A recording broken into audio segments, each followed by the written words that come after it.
Oi, gente. Algumas pessoas tinham pedido para eu fazer um vídeo falando sobre o fato de que o Brasil vai sediar a Copa América, provavelmente, não é se é que ela vai acontecer, deveria ter sido cancelada diante da pandemia, é um torneio nesse momento completamente desnecessário, não é? Mas enfim, e eu vou fazer esse vídeo analisando isso. Do ponto de vista histórico, uma liderança autoritária fazer uso, como o Bolsonaro quer fazer, de um evento esportivo, não é nada novo.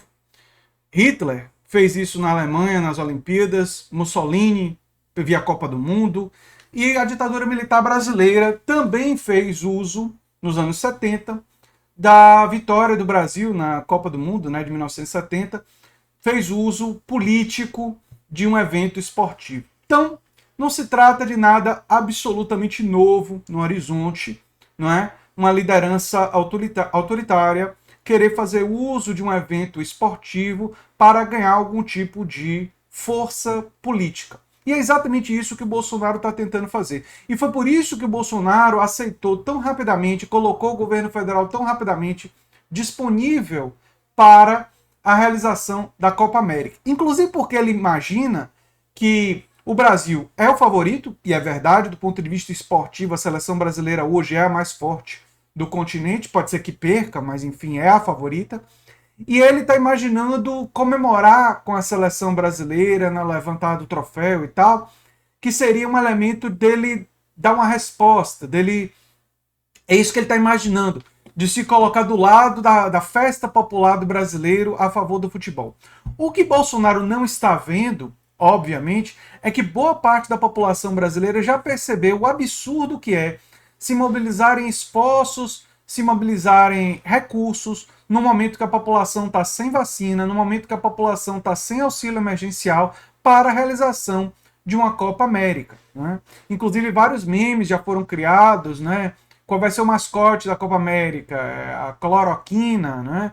Vai ser a Capitã Cloroquina, que vai ser a mascote da Copa América. Quer dizer, fica absolutamente claro que o momento atual não é adequado para isso, que os esforços e a concentração de energia deveria estar dedicada a se garantir auxílio emergencial a R$ 600 ou mais, que foi uma luta aqui que a gente ressaltou no canal desde o seu início, que era uma necessidade, porque a população, obviamente, sem o auxílio emergencial, por uma questão de necessidade, vai ter que sair de casa para trabalhar, para poder sobreviver. Grande parte da população simplesmente não pode ficar em casa sem o auxílio emergencial, e mesmo com o auxílio emergencial, certas famílias se encontram, às vezes, em situações que fica muito difícil de ficar em casa. Então, se você retirar o auxílio emergencial, você coloca essas pessoas num estado de desespero e de indignação. Inclusive por isso que eu ressaltei aqui desde o início que eu respeitava todas as pessoas que fossem às manifestações, porque eu entendia que a indignação delas era absolutamente justificável diante do contexto em que nós vivíamos. Eu apenas ressaltei uma certa preocupação com a disseminação da cepa indiana e também uma certa preocupação com, se nós começássemos a fazer manifestações de rua continuamente, o que ainda não aconteceu, que ficaria difícil criticar as aglomerações do Bolsonaro, mesmo que as aglomerações da esquerda tenham máscara, tenham distanciamento social e tenham uma série de, digamos assim, vantagens, não só de objetivo, mas de conteúdo e de forma, sobre as aglomerações absurdas e criminosas promovidas pelo Bolsonaro.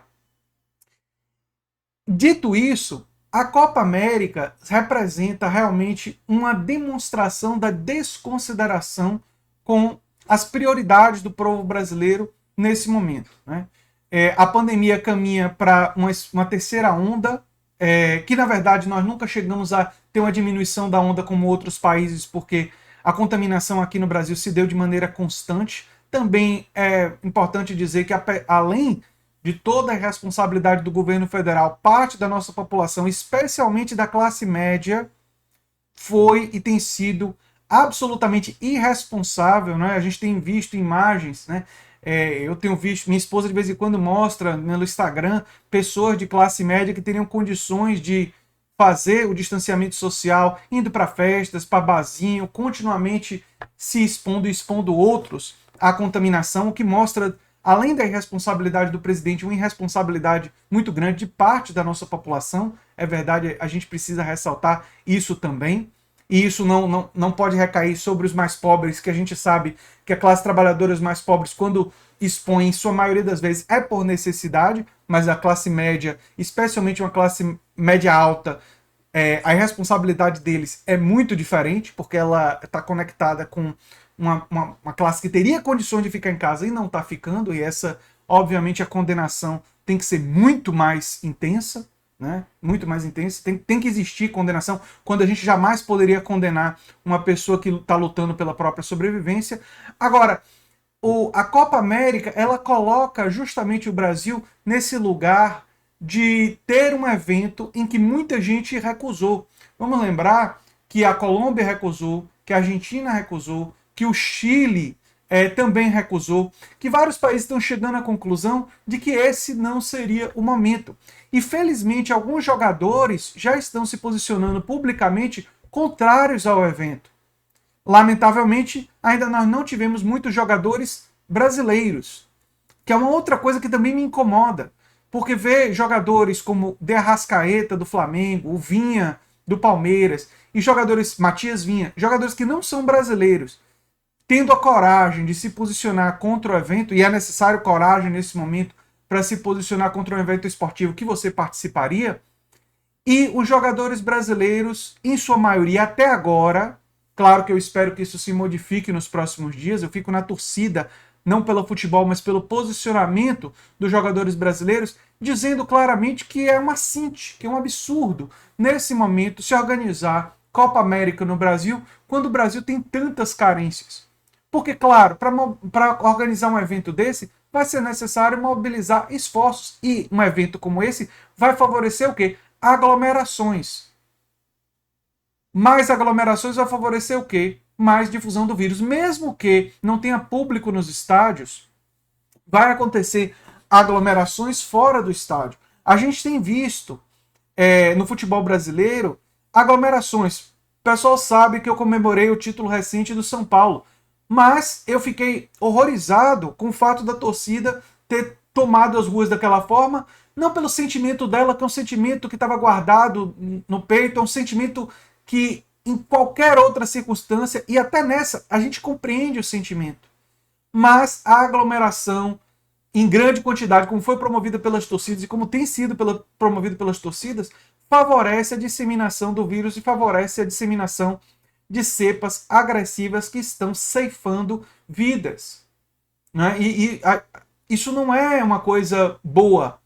Então a gente tem que ter esse olhar que reconhece e compreende, um olhar generoso com os sentimentos que levam a essas atitudes e não simplesmente condenar, mas reconhecer que se trata de um problema que está gerando a disseminação do vírus. E isso daí, nos arredores dos estádios, nos barzinhos, que as pessoas se reúnem para assistir futebol, embora seja uma prática que em qualquer outra circunstância a gente estaria dizendo que faz parte da nossa cultura, e realmente faz, mas nesse momento, nessa circunstância específica da agora, reflete na proliferação de um vírus que está ceifando milhares de vidas de brasileiros. E é uma coisa que a gente não pode ser conivente e não pode favorecer, não pode facilitar. E, obviamente, aqueles que fazem parte da classe média, que tem mais condições e que são justamente aqueles que teriam melhores chances de fazer o distanciamento social, de trabalhar em home office, serem aqueles que, como se demonstra no Instagram, são aqueles que estão desrespeitando fragorosamente para se divertir, por prazer e não por necessidade, diz uma coisa muito complicada sobre uma fatia significativa dos brasileiros. Fala algo sobre essa classe média que é realmente muito crítica do ponto de vista ético e moral. Não é? Uma crítica que, obviamente, a gente jamais poderia fazer à classe trabalhadora e os mais pobres que estão se expondo por pura necessidade, por uma questão básica de sobrevivência. Sobrevivência que esse governo tem sido tão negligente que motivou boa parte dessa população a arriscar a própria vida, e eles sabem, a imensa maioria das pessoas que foram às manifestações no sábado sabem que estão arriscando a vida para poder falar contra esse governo e esse presidente. É uma situação muito dramática que nós vivemos hoje no país. E nós temos que mobilizar todas as forças com muita inteligência para poder minimizar esses impactos. Eu acredito que deveria se criar, e eu estou até pensando em criar uma petição contra a realização da Copa América no Brasil. E queria saber de vocês nos comentários se vocês concordam comigo que valeria a pena fazer essa petição. Porque se vocês concordarem comigo, eu acho que eu vou fazer. E aí vou pedir a vocês para vocês divulgarem para a gente demonstrar claramente que a gente não concorda que esse evento seja realizado agora. Um evento, inclusive, que acontece de 2 em 2 anos, que não deveria ser de 2 em 2 anos, deveria ser de 4 em 4 anos. Essa coisa de ficar fazendo esses eventos regulares é para sustentar a Confederação Latino-Americana, que ganha muito dinheiro com isso, né? Existe muito dinheiro nesses eventos. E é uma coisa, assim, absolutamente lamentável que esse tipo de coisa esteja sendo feita pelo governo, mas não é nem um pouco surpreendente. O governo querer utilizar isso politicamente é, de fato, aquilo que a gente esperaria desse governo. E é o que eu tenho para falar sobre esse assunto. Eu sou André Teixeira Jacobino, o canal é a Nova Máquina do Tempo, e a gente se vê em breve. Tchau, tchau, gente.